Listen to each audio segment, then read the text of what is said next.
أعوذ بالله من الشيطان الرجيم. بسم الله الرحمن الرحيم.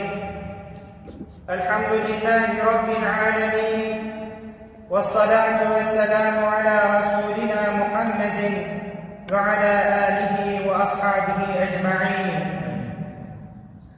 Ey varlığın aziz ve kerim, alemlerin Rahman ve Rahim olan Rabbi, ey kainatın hakimi, mülkün sahibi, yücelerden yüce babına geldik. Merhametin için cenabına geldik. Adını andık, huzuruna durduk. Kirlenmiş gönüllerimizle, ziyan olmuş ömürlerimizle, mahcup yüzlerimizle ellerimizi sana açtık. Boynumuzu büktük. Gönlümüzde birikimleri, dilimizde düğümlenenleri dökmeye kapına geldik. Dua ve niyazlarımızı bu gece hürmetine kabul eyle ya Rabbi. Ya Rabbi, kim hangi maksatla okumuş ise arzularını yerine getir ya Rabbi.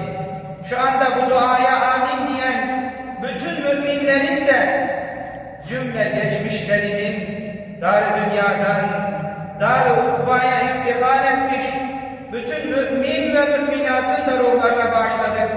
Vasıl eyle ya Rabbi. Ya Rabbi, bizleri zikrinde, şükründe, hüsnü ibadetinde daim eyle ya Rabbi.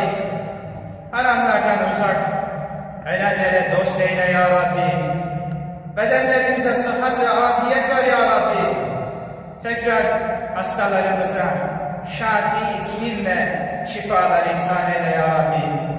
Ümmeti Muhammed'e güzel hizmetle geçen uzun ve hayırlı ömürler nasip eyle ya Rabbi. Vefatımız geldiği zaman da dilimiz zikrinle meşgulken, alnımız secdedeyken,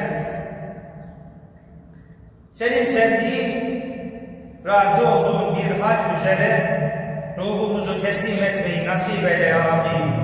Amin. Bihurmeti Taha ve Yasin ve selamun alel murselin velhamdülillahi rabbil alemin. El Fatiha.